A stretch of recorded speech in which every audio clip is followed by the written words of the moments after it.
All right. So, good morning, everyone. Sunny, welcome to our webinar on ASO. We will discuss how to master ASO in 2021. My name is Christian, and I'm the host for today. Thanks for everybody that has already tuned in, and I guess as the number is still growing, we will give it another minute maybe before we actually get started. So yeah, get yourself a final drink and then we can get cracking.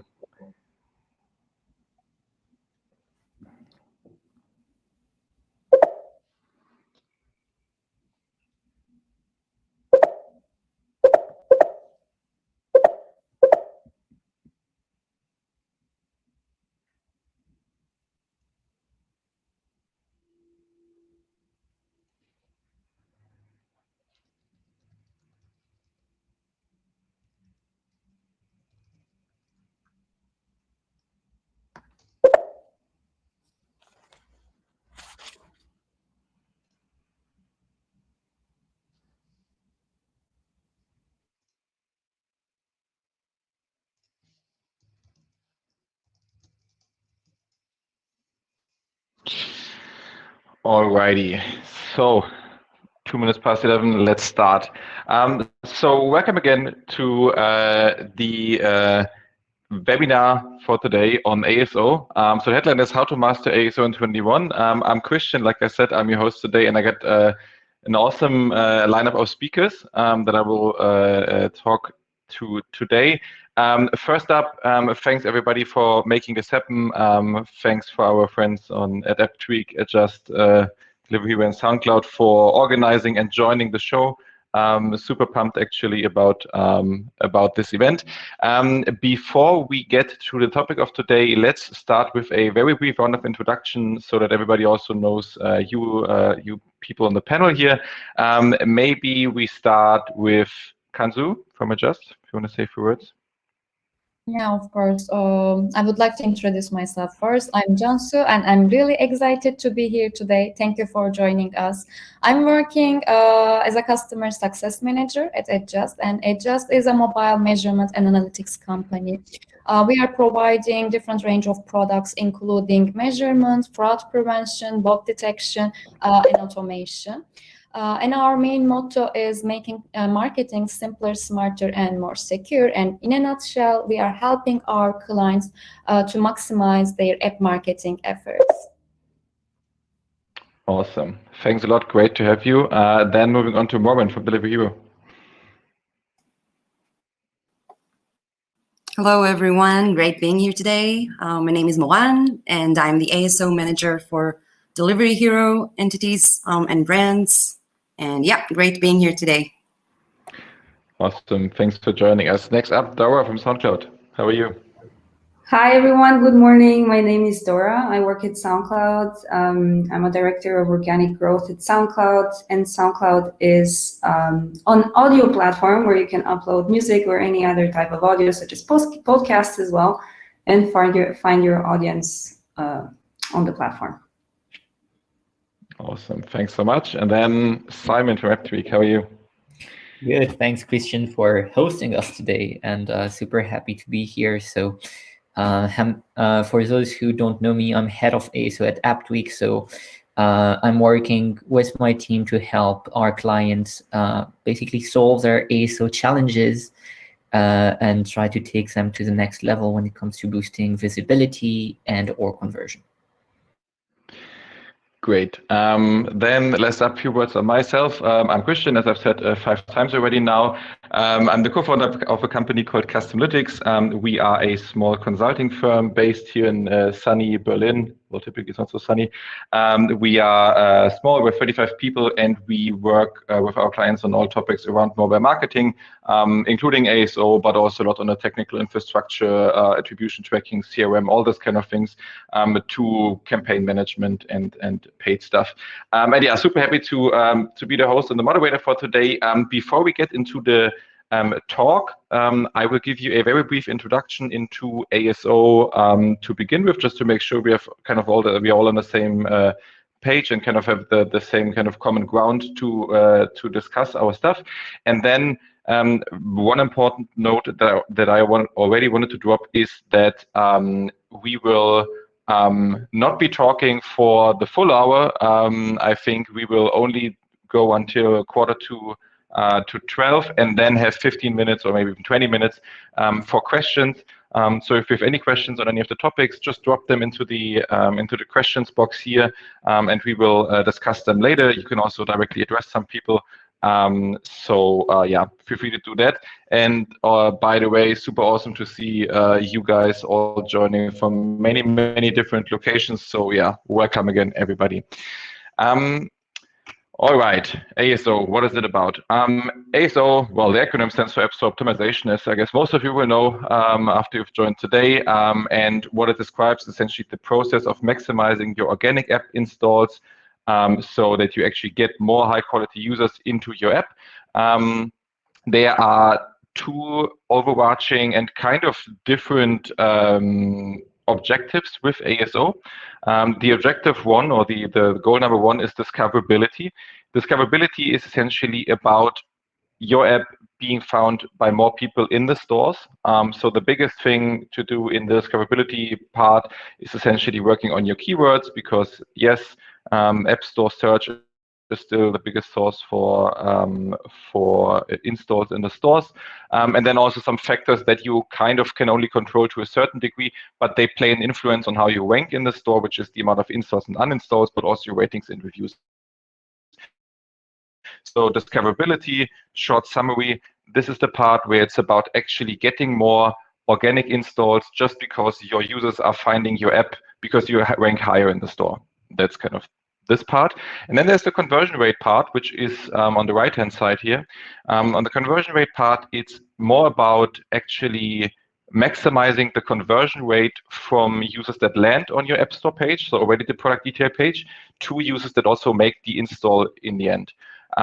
Here it's more about the visual appeal of your App Store appearance and fulfilling the expectations of the user. So if we're thinking about paid marketing, then, for example, it's important that what the user sees in the App Store matches with their expectations or what they saw in the paid ad, for example. So here we are more talking about the visual elements, but not limited to. The explanation why this is important is pretty easy. Every user that should become an active app user, so a user that uses your app, has to go to the app stores. There's no way around it, meaning that this is a natural barrier that is in place for mobile apps.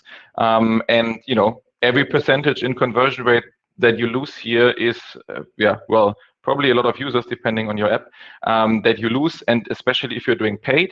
That will also hurt your marketing efficiency, i.e. you have to pay for the click, and then you lose users and you actually have to pay more for an install, and subsequently for also the cost per acquisition will be higher.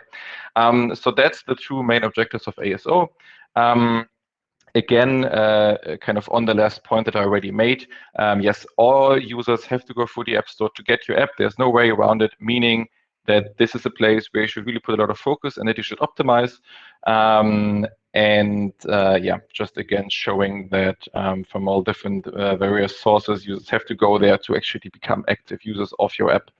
Kind of a bit more on the topic of today and what we will discuss today is ASO is also changing constantly. So I think, or what I'm hoping to get out of the discussion today is actually to talk a bit how it has already changed in the past and how it will change moving forward, also beyond 2021.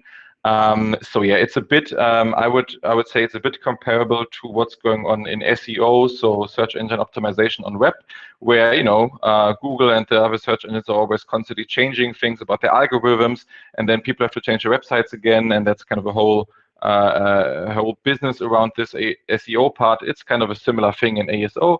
Apple and Google are constantly changing things, and that means that there's also always work to do, and that is also constantly evolving. And you know, something that made sense last year might not make sense anymore this year or the next year.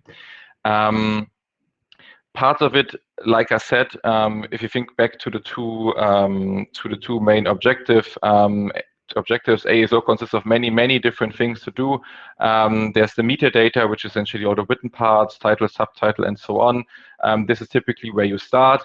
Then there's the creatives, which is the visual elements. And then there is even the things that are not directly kind of under your control, or only to some degree, like, hey, how good are your the ratings that you're getting? How many reviews do you get? Of course, there's stuff you can do about it, but it's not something that you can do in the App Store consoles. It's something that has to happen in your product.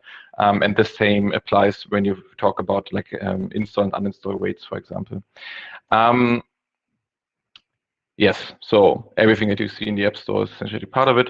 I will quickly lose a few words on the process of how keywords are optimized, and then on the process of how creatives are optimized. So on the keyword side of things, how it works is essentially that you run a keyword analysis. A tool like AppTweak is immensely useful for this because it will tell you how much search volume and competition there is for different keywords. So essentially you create a list and you understand which keywords your app should be ranking for, and then you essentially try to incorporate them into your written elements in the stores. All of the stuff follows a bit of a waterfall logic, at least on iOS. On Android, it's a bit different. So you would probably try to put the most important keywords into the title, and then from there on, the least important ones further down the line. And then you try to measure and iterate, which means you try to understand which impact your actions had and how many more installs you're getting because you had put this keyword a bit higher up or you started using it. That's on the keyword parts. On the creative parts, it's, I think, a bit harder to predict what will work and what will not work. I think on the creative part, it's essentially about testing. And as always, the bigger the changes, the more impact you will see on, well, your conversion rate, especially when you do the first test of new screenshots in a long time. And here it's then about essentially, again, iterating, understanding what works well, and then testing, which works very good on Google Play because it has this out-of-the-box A/B testing feature. Not so well on iOS, but that's a different talk. All right, and now I will stop talking and we will start with the discussion. Maybe, because, sorry if that's just me, but I think it's one of the most interesting questions for today. My first question for you guys would be, which kind of, like, how has ASO evolved over the last, what do we have now, 10 years since the inception of the App Store? Slightly more. How has it evolved over the last 10 years, and how do you kind of see it developing in the future? So ASO 2021, 2022. Yeah, I can start.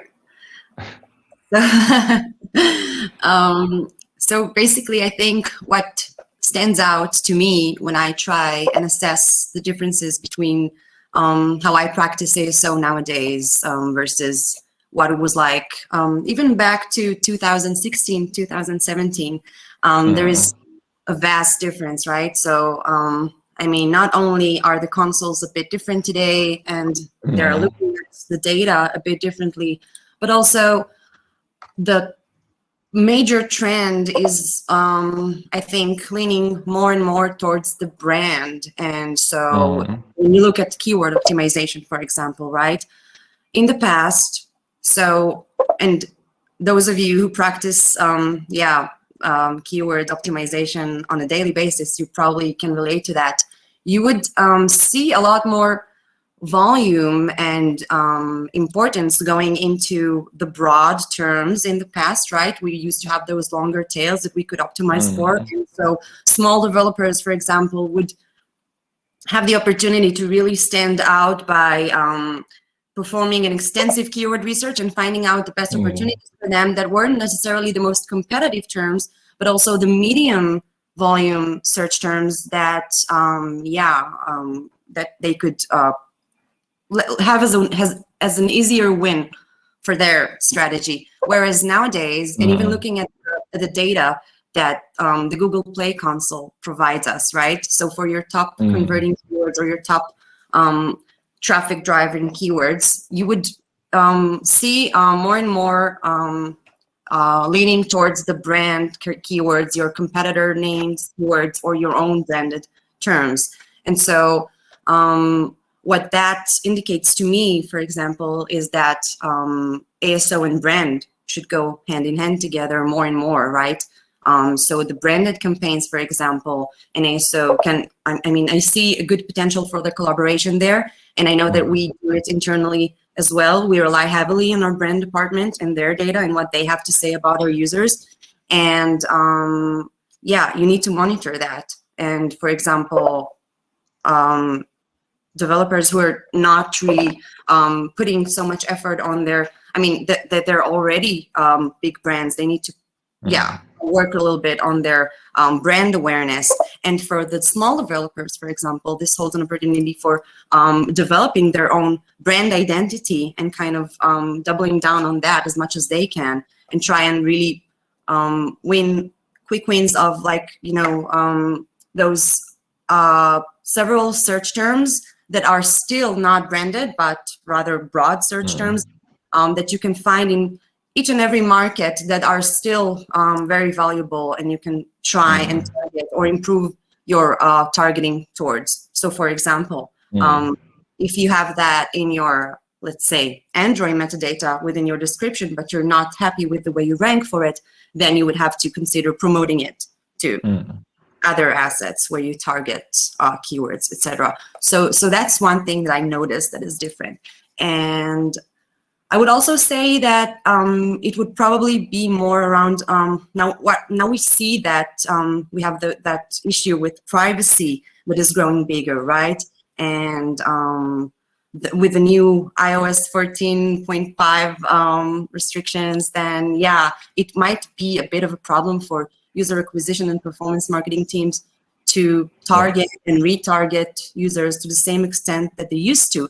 And so ASO would probably lean more towards how we can convert the users that are arriving or finding or discovering our app already, right? So I see CRO, conversion rate optimization, is also growing bigger and bigger because performance marketers would probably need to rely on that to convert their users better now that targeting is a bit problematic.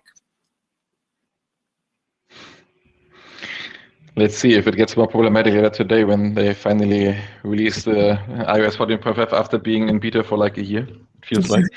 I think back on the question of how ASO has changed over time.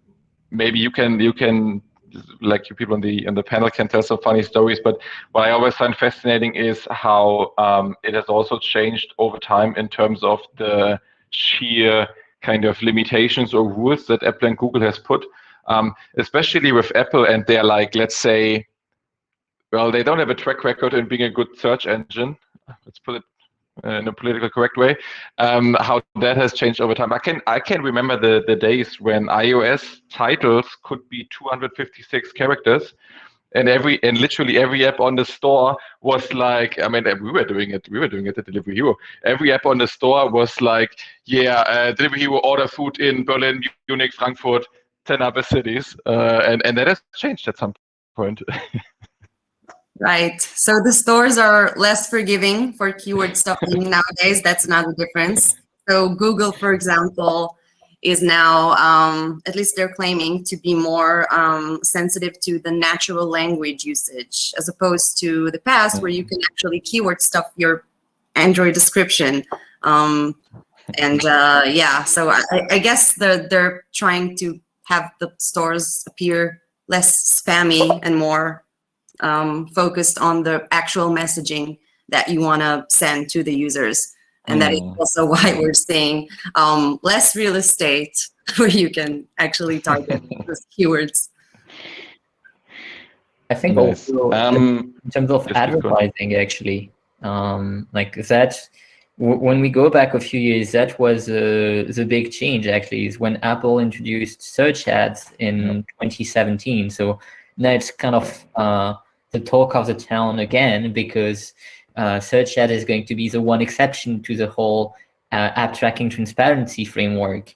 But even back then, that was a big change, and it's something that's still going, just because when we look at console data, Apple and Google more recently have made it more difficult to isolate organic installs compared to paid. So that's definitely also one of the big challenges we have when talking about pure ASO.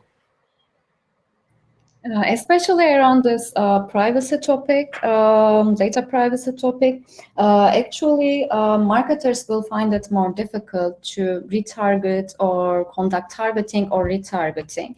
And maybe those users will go straight to app stores to discover new apps and find a solution for themselves. And as a result of it, marketers will allocate more budget to ASO to convert in order to optimize paid marketing activities. And I think it's quite important, because performance marketing and App Store optimization have always gone hand in hand. And I totally agree with Moran, and I believe it in the future we will be seeing a more strong connection between paid user acquisition and App Store optimization.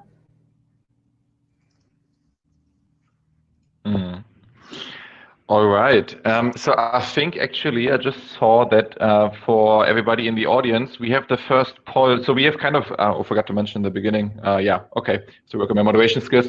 Actually I forgot to mention that we will have polls along the way. So polls are in this little, well, in the section on the right-hand side.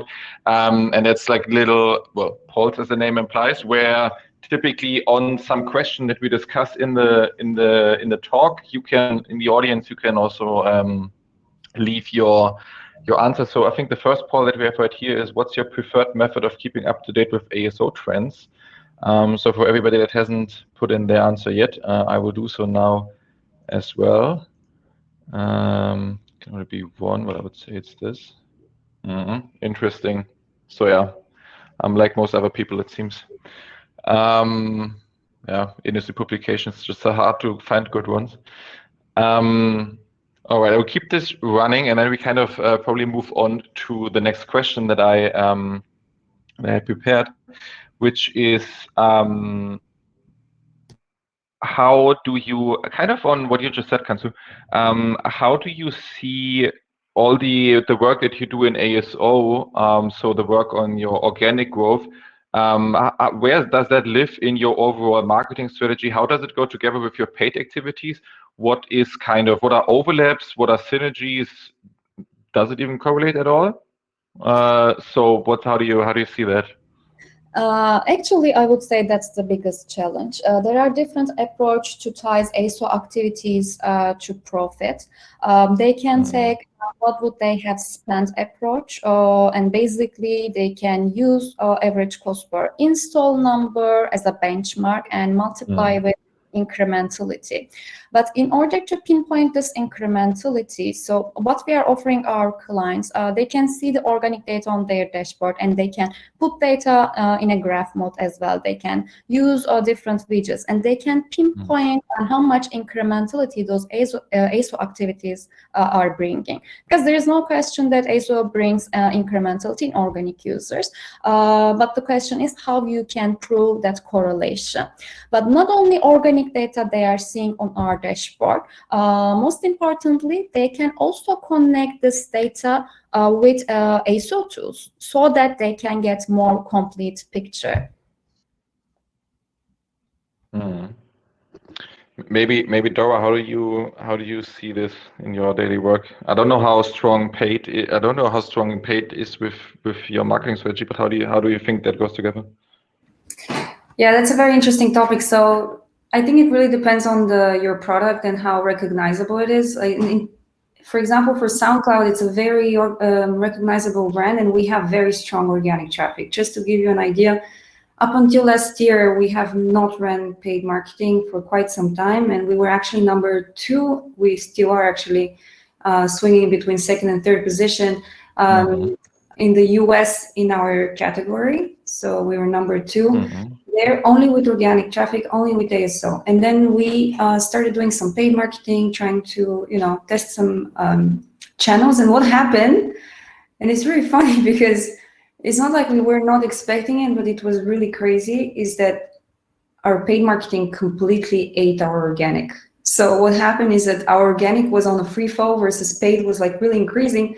And we knew that this is a cannibalizing our organic traffic. So what happens is that when you have a very big brand is that people will go and search for your brand name. And as Moran actually mentioned, exactly your brand name brings most of your traffic, so 70% of your traffic. So what happens is this, when you have ASA running and you pour in paid, this is starting to get from your organic, it's eating from your anyway organic traffic. People download it anyway. And it kind of started looking really bad for us in the sense that we, like, is if we were losing organic users a bunch and we were doing like pretty good paid, what we've done in our case that we killed our brand campaigns on many channels because we knew that probably it's not worth the incremental gain. And this is probably the hardest thing to calculate, is what is your incrementality really?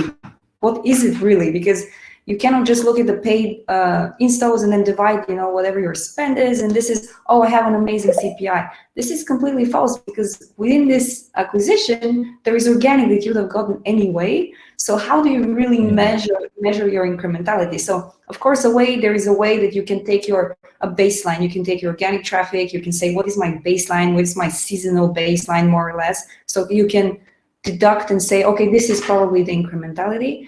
But it became very tricky for us. So the way we've done it is focusing on channels that are not cannibalizing as much our organic traffic, and then killing the branded campaigns that were really already there, like taking all of our organic. So we were paying for something we would have gotten anyway. So in this way, consolidation can be very challenging, but this really depends on how big your product is. If you're really starting, you should not be worrying that much of this happening because you have to yet build your brand recognition, and only later the organic traffic will start flowing through the search of your branded keywords. So yeah, this is how it's on our end, but different, of course, depending on the size of the app. Yeah, nice that you're mentioning paid search. The concept of paying for something you get anyways. Simon, how is it with your clients? Would you say a similar story, or maybe you have an overview of how it is for bigger versus smaller companies, or depending on the paid budgets they have? Well, I think it's a question not just of budget, but also what is already the notoriety of the app. So. You see, for instance, that some big apps have just such brand power, but also brand loyalty, that you don't necessarily need to even protect your own brand name when it comes to ASA. Just because, a small fraction might go to your competitor. So in the case of Dora, I imagine maybe still a few, if Spotify is buying the SoundCloud brand for paid search, maybe a few people go there, but a lot of users still know that Spotify is not SoundCloud and they're looking for SoundCloud for a reason. But you have other products, and sometimes even with big brands where they have a good notoriety, but then not necessarily, you're not convinced this is the app you want. And I think one thing I really loved watching about 18 months ago was when Mario Kart launched, because the keyword Mario Kart was already extremely popular and there was no official game in the store. And so you had some apps that were doing really well because they had some of sort of a similar gameplay, where you had this racing game with funny characters, special power-ups, and everything changed when Mario Kart arrived, and suddenly they were taking obviously most of the traffic there, but there were still gains to make, especially when in the first few weeks. Some users started complaining that the gameplay of the official game was not on par with their expectations. And so it's always going to be a question of how much do people know your brand, but also how loyal are they going to be? And if we turn more to generic, are you showing what people expect, not just the keyword. Keyword recognition can be important, but can you go one step further and understand the intent behind a search? Because I think, for instance, if you lose for a fitness app, you could be searching for that because you're looking for a new challenge, or you want to be active, or you want to lose weight, and these are not exactly the same intent. And so that's really where I think the next big thing with Apple Search Ads, for instance, is going to be some of our clients using more creative sets to really play around the same gallery of creatives, but rotate the order in which the screenshots appear based on what is going to be the search intent behind a certain keyword. So before I think I have a good follow-up question on this one. Before we get to that, another little hint for the audience. So I already see that there are a ton of questions coming in, and I can already tell that we'll probably not be able to take all of them. So please upvote the ones that you are interested in. So there's this little upvote feature in the left side of the question section. Please upvote the ones that you are most interested in, because those are the ones we will work in a descending order then from what's kind of most upvoted question in the end. All right. We've talked about ASO, where it lives together with your overall marketing strategy, and kind of Dora already touching a bit on the difficulty of actually measuring it.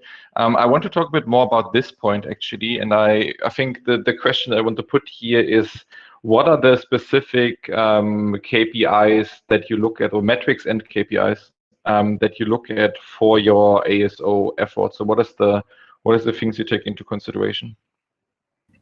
Yep, that's a very good question. It's a question that you folks on the call, if you're doing ASO, you're gonna get asked very often from the management. Why are we doing ASO? What is bringing what are these efforts bringing us? Is it even worth investing in it, etc.? As any organic traffic ASO, it's also not very straightforward to measure. There are, however, things you can do actually to measure it. Not to 100%, obviously, but it is a good indicator. So there's several ways. So two main ways. One way is you are using an ASO tool that helps you actually get an understanding of your traffic, how much branded versus how much generic traffic you're getting. For example, AppTweak is doing this. And we're using AppTweak. We're looking into the distribution between brand and organic traffic, kind of understanding a little bit our visibility on the App Store, and really trying to compare ourselves to our competitors.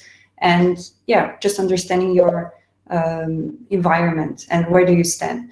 So these graphs can be very, very helpful to give you a hint. When you want to, however, look into really concrete numbers, we usually go to the Apple iTunes console, and this is where we check our organic traffic coming from search. Maybe a useful tip is always check also browse, not only search, because sometimes there are misattributions. Apple is changing their algorithms. Sometimes they misattribute the traffic. So what we do is we look at browse and search, obviously focusing on search, but keeping an eye on browse at the same time, and then looking into how this is evolving over time. I have to be fair, this does not reflect 100% always of reality, because when we were doing paid and we were investing heavily in ASA, we were not seeing the spikes we were expecting to see. We were expecting to see, obviously, a curve that goes up and then goes down with our spend. This did not happen. As a matter of fact, for a very long time, we were like, nothing is changing that much, although we're spending much more money. There should be some incrementality coming out of it. So either we didn't get much of the incremental because we were eating our organic, which could be, or it was not fully reflected there. So yeah, very carefully knowing that, what is it accounting for? Apple is accounting for new users. Are they counting, returning traffic, people that are already recognized by Apple?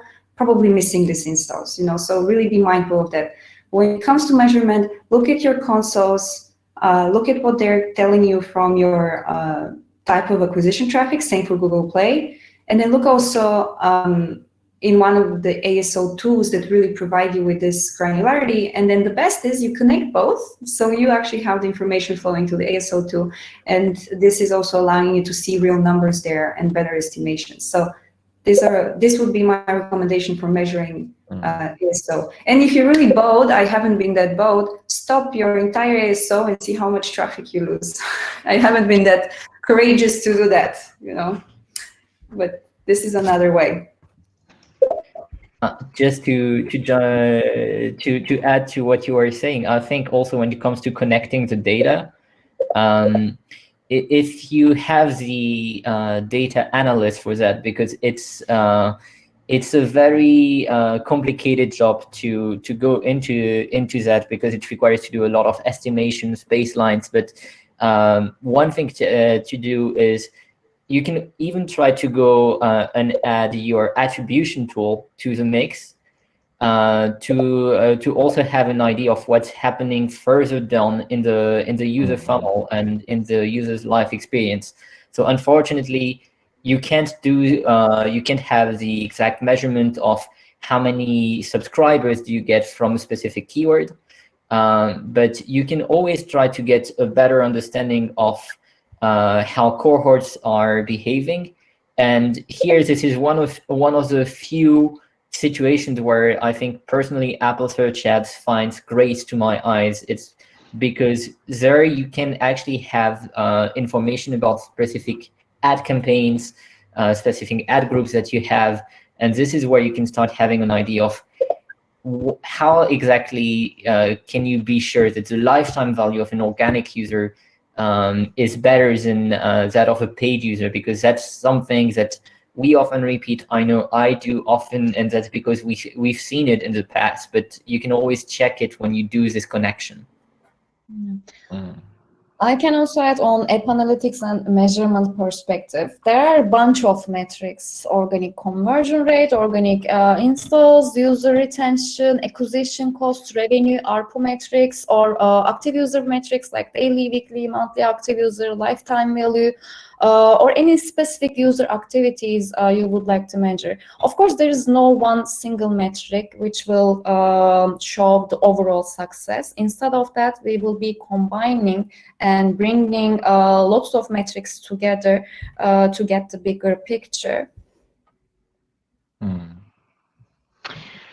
All right, I think the question section is going wild here. So maybe two more final questions for the main panel part, and then we already move over to the questions. Second last one. I think I already also saw a ton of questions on this. Everybody's talking about A/B testing and how you can, through iteration processes, how you can understand what works in your app store and how you can kind of optimize your ASO. So the question is, what does your optimization cycle look like? And if you can, maybe also explain a bit how it might differ between, the keyword side of things and creative side of things. So how do your optimization cycles look like? Maybe Maureen, if you want. Sure. So we work with, we try to follow very methodological frameworks for both. And we do them both as kind of a process that is always in a loop, right? So when we keyword optimize, we never get to a certain version when we say, okay, this is the final one, because we've managed to get amazing rankings for those keywords, or we saw so-and-so uplift. So yeah, we always try, it's a cycle, really. You always have to be on the look for what your competitors are doing, what they're using in their titles, and why. You always have to be in touch also with your, for example, again, brand department. To maintain that fine balance between your keyword targeting and your messaging. And as for A/B testing, heavily relying on data first and foremost. Always hypothesize based on actual data. Know your users. For example, we have an amazing collaboration with our brand research department that performs our user focus groups and researches per market, actually. And those are very insightful for us because we are actually able to tell what about our product our users find useful, what they love, what they don't like, what we should improve on.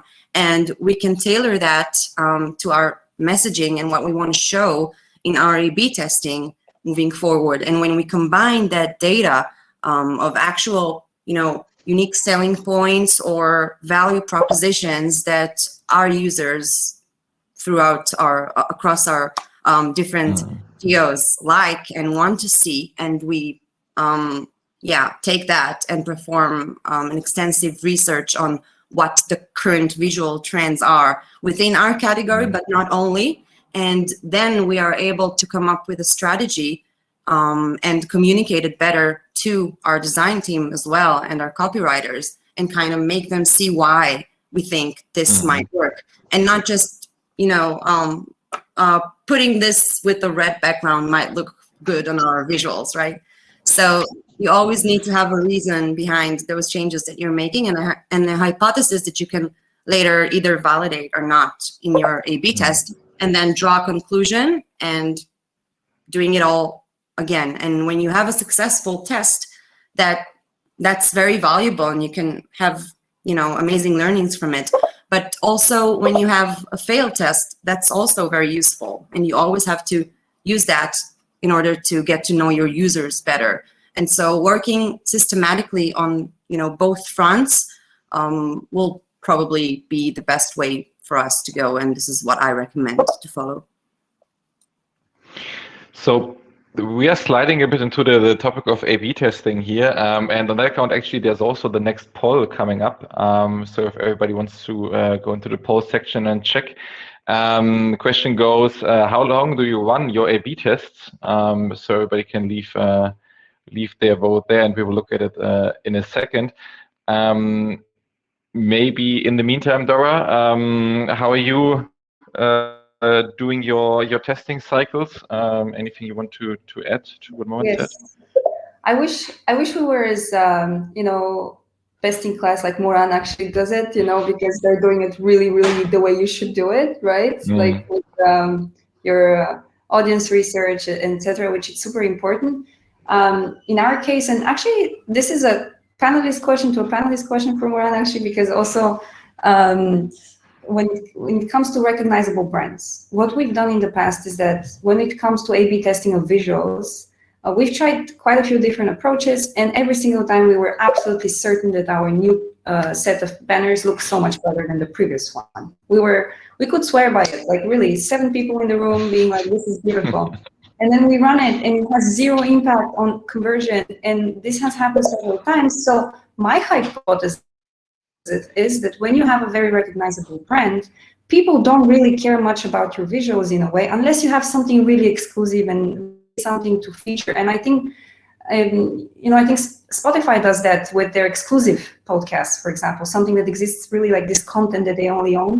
And I don't know, I'd be curious to hear if they see better conversions with this, but from my experience, the more your brand is recognizable and people really have this very high intent to go after it, regardless of your screenshots, then optimizing the screenshots and the short description becomes less impactful.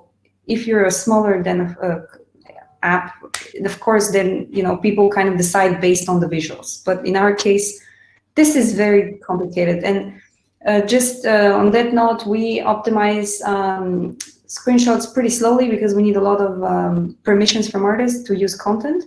But when it comes to keywords, we usually keep 2 months optimization cycles because we already worked a lot on optimizing our keyword sets. We have like a 70% stable set where we know that this works for us, and then 30% maybe roughly that we test every 2 months if we can get more traction for keywords. But I think once you really figure out your keywords, a 2-month cycle, it's actually pretty reasonable. But I want to ask Moran about your experience with changing screenshots, and did it bring impact given that your brand is also very recognizable, right? Yeah, First of all, I share your frustration about compiling an amazing set that looks really, really high end, and nothing happens in the test, right? And everyone is like holding their breath, but that red line is keeps proceeding. So I share those frustrations, and what I, in my experience, see is that it's not always about how great the visuals look, right?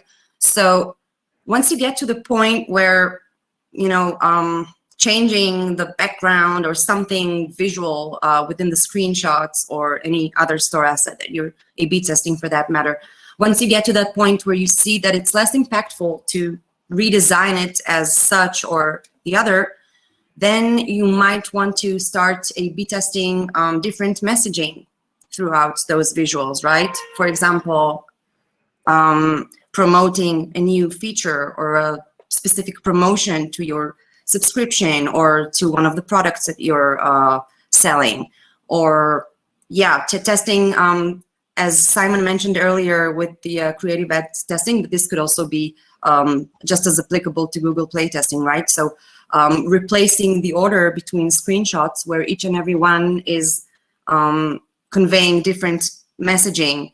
And then the next level for that would be, as Simon mentioned, maybe even doing it via creative sets testing connected to different keywords based on different users' intent. So that's one thing. Another thing would be to test perhaps the connection between different keywords on Google Play and screenshots. So visual word recognition that might also increase your conversion rate, right? So the most converting keywords for your app, for example, and what is happening when I'm using them in my visuals, so that when my users are finding my app, they're also seeing another validation of, this is what I was looking for, in fact, because they have this and this. And then maybe they would be more inclined to download the app using that. So that could be another level of testing, not only using the visuals for the visual improvement, but also for, refining your messaging.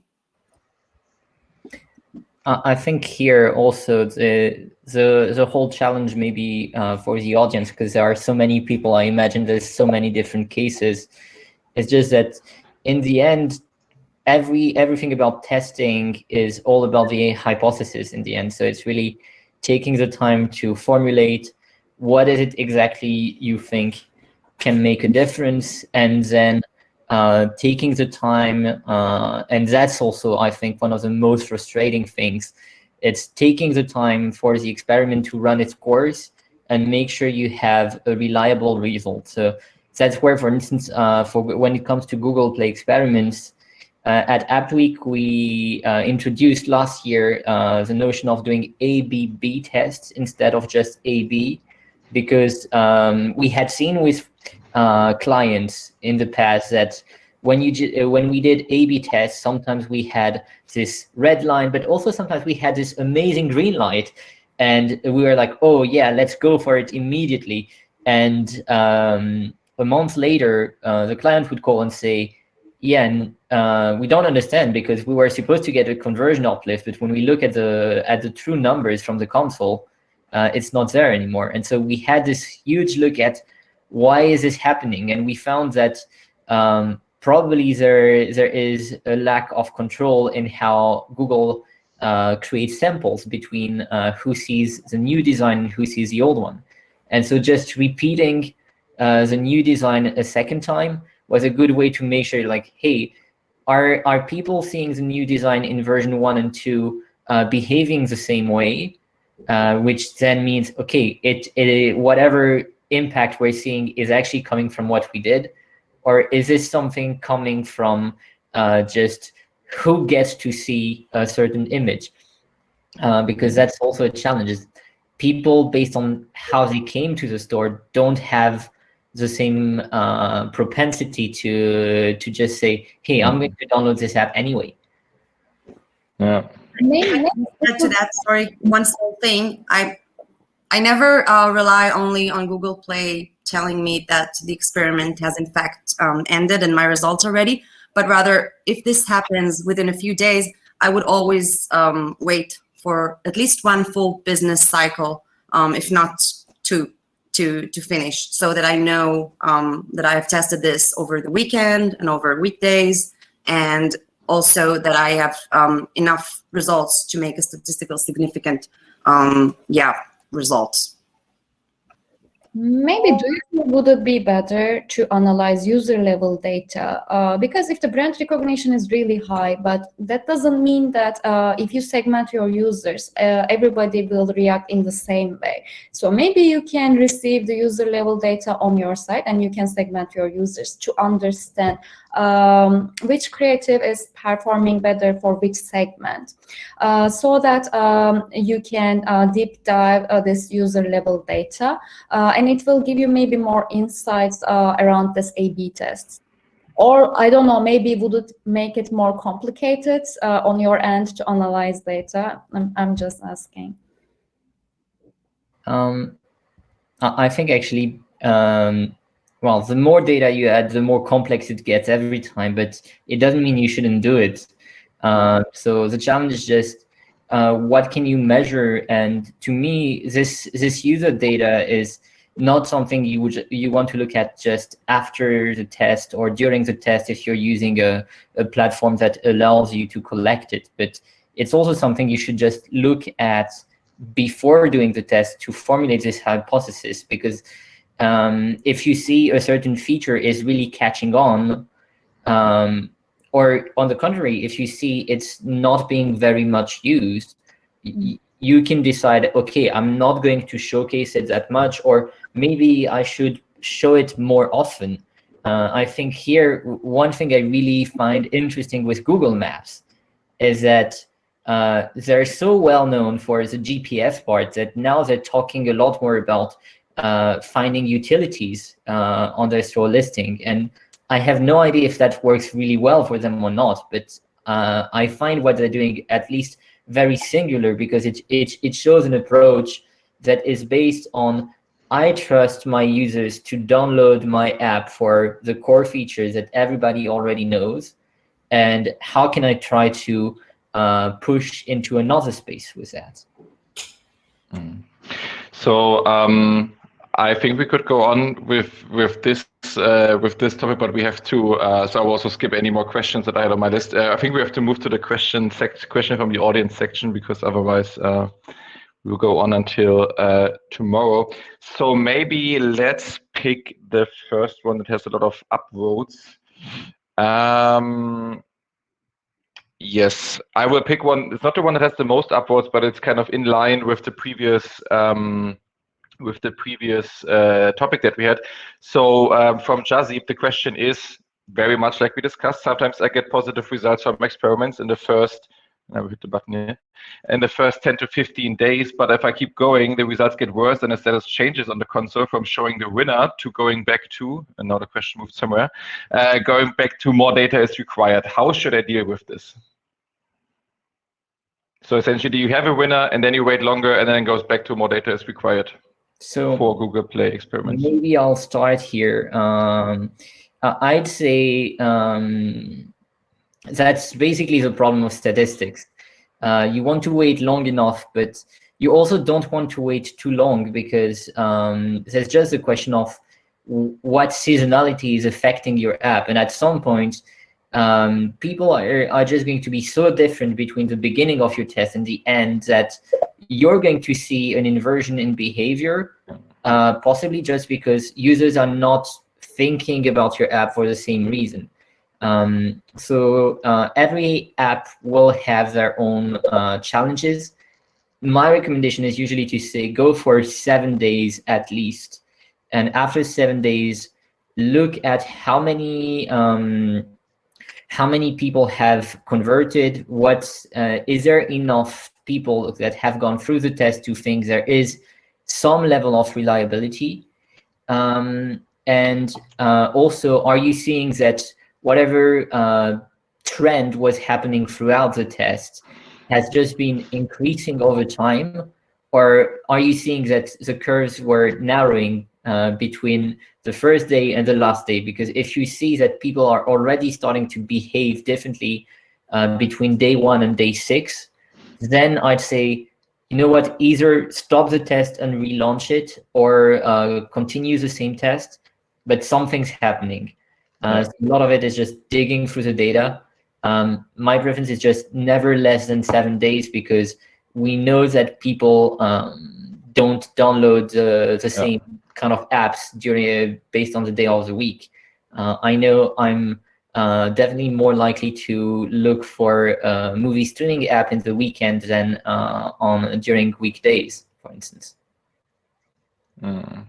I think maybe to close this question, a big +1 for what Marwan said about trusting Google Play experiments in general. So we ourselves, just for the for the lols of it, we have done plenty of AA tests all over again. So we have AA tested the same app icon with clients. We have AA tested the same screenshots with clients, and very often there's a clear winner after a week. And then when you wait longer, it goes to what you would be expecting, which is there's no difference because it's the very same image.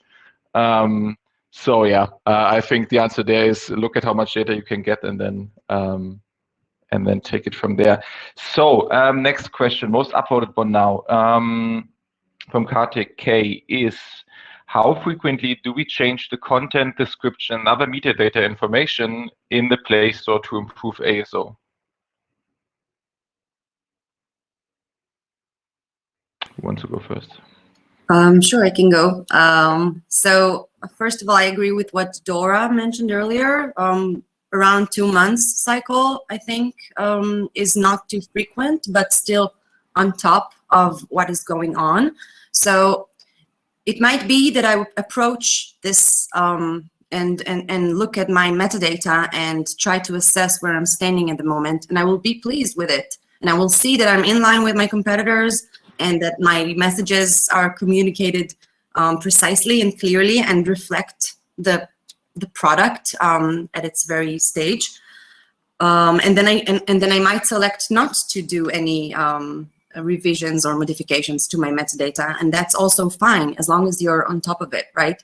So I think that 2 months per market for each app, for each OS is pretty much my ideal cycle of changing.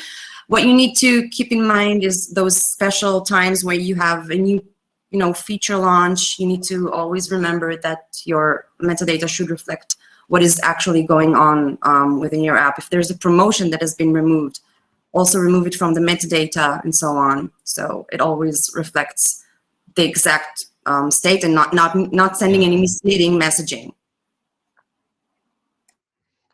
All right. Then let's maybe have 2 more if we can fit in. I think the next one, the one of the second most upvotes, is a bit of a tricky one.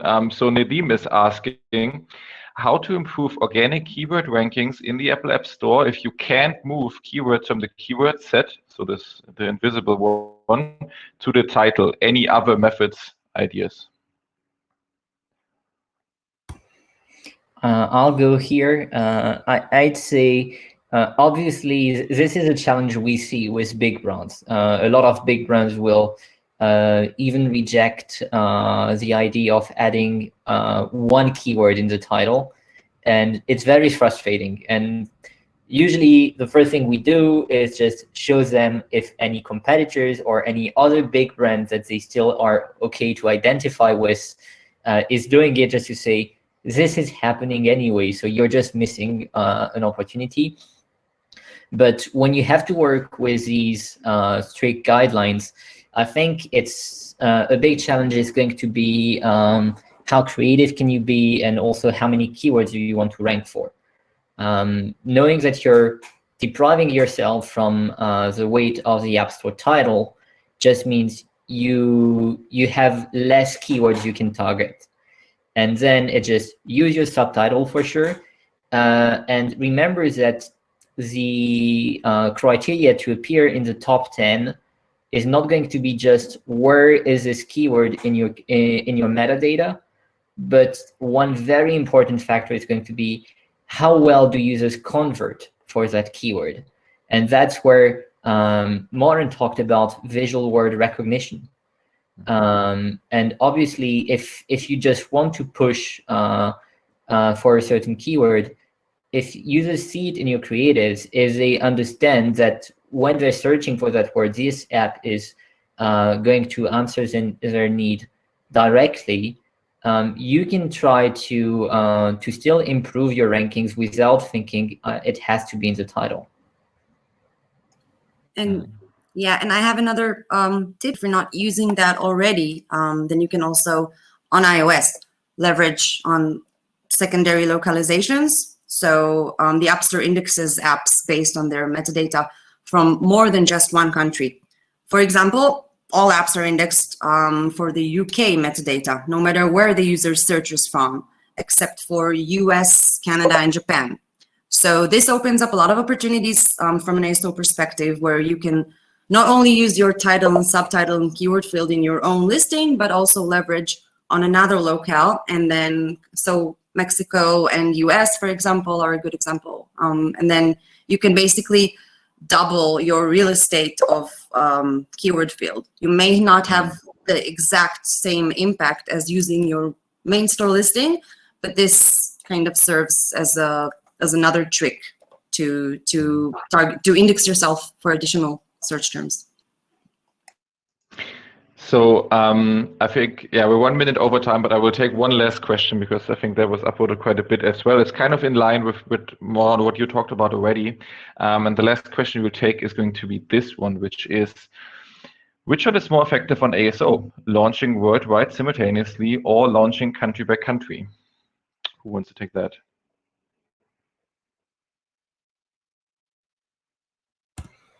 I can go first, but obviously I think here I'm most curious about Moran's and Dora's answer.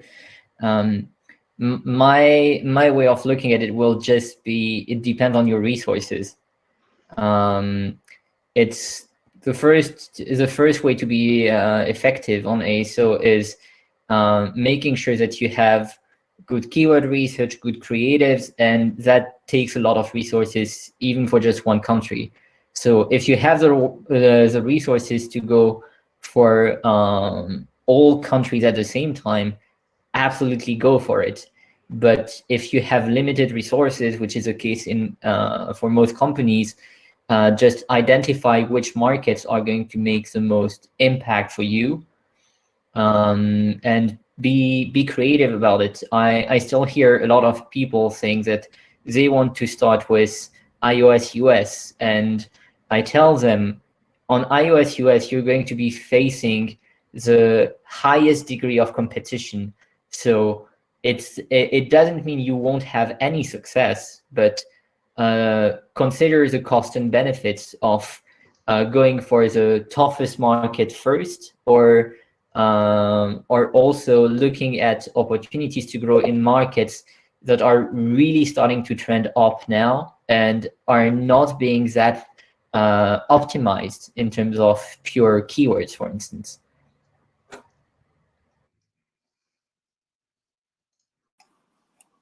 Oh, yeah, Moran, want to add something? Sure, I agree with Simon. I mean, it's best to define goals that are, first of all, that are in line with your strategy, your entire marketing growth strategy, of course, and then kind of prioritize what should be your first focus in ASO. So you better be reasonable with those goals so that you actually have measurable wins to look at. But yeah, I mean, it is better to launch only when you have the most when you've performed an extensive keyword research and you have the visuals that you actually want to show. But it sometimes happens when you go live in a certain locale and it's a specific country, but you only have your English visuals and listing, and that's okay to start with and optimize later on. So it's all a matter of resources and priorities. Of course, we want to have the most perfect keyword strategy and visuals right from the get-go, but anyway, it happens that you have to kind of know your local audience by performing local A/B tests separately. So nothing will be perfect right from the beginning. It will always involve some tweaking and doing those optimization cycles. as you go along. All right. Very nice closing words. We're also 5 minutes over time already because we have so many questions. We cannot take any more, but all of us, everybody that was on the panel is, I guess, available. If you want to just drop us a line with some additional questions, I think I would just say that everybody will be happy to take them and respond to you guys. Thanks so much for joining. I think very nice, very interesting talk. Thanks to you guys on the panel for being here with me today. Thanks to everybody in the audience that joined. And outside of that, keep calm, keep doing ASO, and stay safe. We'll see you around. Thank you, everyone. Thanks for having us. Bye-bye.